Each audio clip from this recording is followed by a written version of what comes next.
Hey, my loves. It's May the 30th, 2025. It's your girl, the one that everyone seems to be talking about over YouTube and have many questions. So I thought it's my time to tell my story. Everyone seems to think they know who I am and what I'm going through. No one knows anything. So let me introduce myself and tell you who I am and what I've been through. In this video, I might cry, I might laugh, I might just drop my head.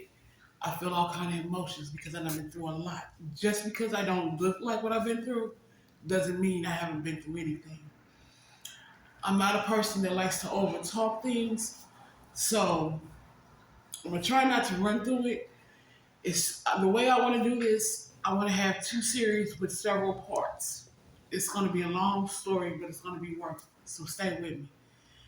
Grab whatever you need, but most of all, I need you to grab your ears because there's blessings and lessons up in this. Let's get started. As being a little girl, I can say that I thought I enjoyed my life. I thought I had family that loved me. But as I sit back and experience life, I start finding myself questioning a lot of things that I didn't have any answers to. I found myself always sitting by myself, talking to myself. But I don't feel no type of way about talking to myself because talking to myself, I learned myself. I learned a closer relationship with the Most High. Someone that I can just cast all my cares up to. Anytime, there's never a bad moment that I can't reach out to the Most High. But a lot of people have been doing stories about who did I marry, who am I with. But my question is, who the hell are these people and where did they come from? And what the hell is going on? I'm 50 years old. I've been looking for love in all the places that I thought was right, but none of them were never right. Not from family, not from friends, not from men that I thought I could trust. I found myself in relationships that I thought I had a partner, and I kept finding myself being by myself in a relationship, doing everything. Feel like I was the woman and the man, even though I can only be a woman. The best woman that I can be in any relationship, I am that at all times. But we know in today's society, in this world, this cruel world that we live in, there's always somebody out here preying on somebody's sweetness and thinking that it's always weak. Let's jump into some situations that I've been in through. I've been in through many just what we call passerbys. I'm not ashamed to say what I've been through. The hookups, the juke joints in and out.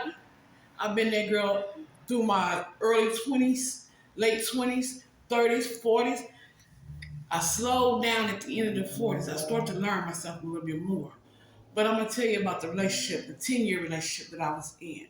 I ran into a relationship to get away from my family. I found myself always available, always doing any and everything for any and everyone.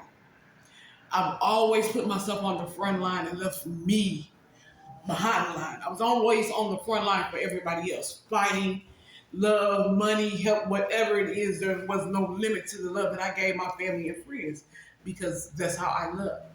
Everything that I do, I try to do it from the heart so I have no regrets and look for nothing in return. With that being said, I was in a 10-year relationship with an alcoholic. I can't say I didn't learn anything in that relationship.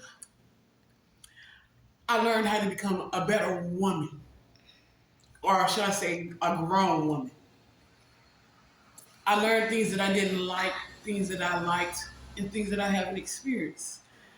I learned to settle down mind-wise and stop being so hot and bothered by every action, every word spoken, everything that was done. I had to just learn how to deal with it another way. And most of that way was staying in the Bible, I went on a journey where I was homeless for 10 years. I didn't have food stamps. I didn't have Medicaid. I had no income. And not to mention, I got 3 children that at that point in time, I thought I was doing was right.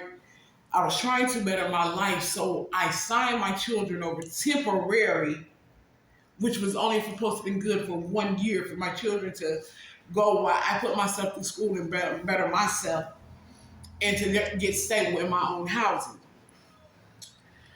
But people that I thought that had my best interest, which was my aunt and my mother,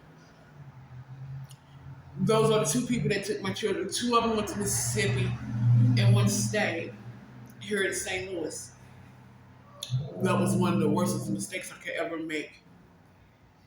The minute that they left, the demonic attack started. Manipulation, deceit. It was all about money and never about love.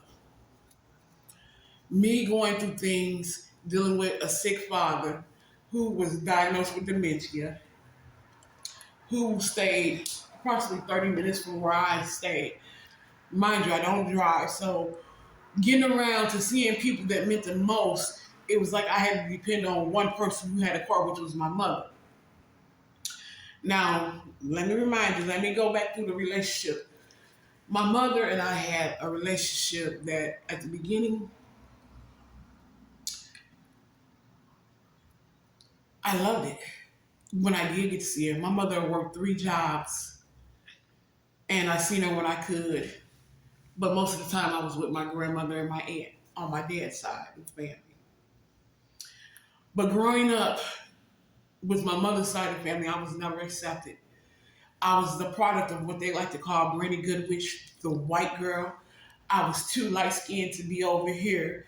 And on the other side, which is my dad's side, I was Granny Goodwitch to my mom's side, and my dad's side of the family, they spoiled me, is what they considered on my mom's side, that I was a spoiled little child and always got what she wanted. But did they ever think, yes, my dad's side of the family did spoil me, but I had a mother at home that was beating the dog doo-doo out of me day in, day out, with any and everything that was not presentable to whoop a child with. Do I hold it against her? Yeah, I was a child. I hated that. What child didn't want to be rescued from being beaten like the way I was being beaten? But being older now, I don't hold no grudge. The anger is gone because, what don't kill you make you stronger and better. I'm here. I'm blessed. I'm standing strong within my right mind. And that goes to another thing. A lot of people like to call me crazy because, like I said, I used to talk to myself. I built a relationship with the Most High. In doing so, I learned that I had gifts. That I wasn't aware there were gifts. I just know that I started seeing things and knowing things at a young age that I should have known and comprehended at a very young age. But through it all, I still was left alone. My story goes so deep, and I don't want to hold back from you guys because you guys, I ain't gonna say you deserve it. I need to tell my story at any cost. I was molested a lot as a child by men and by women.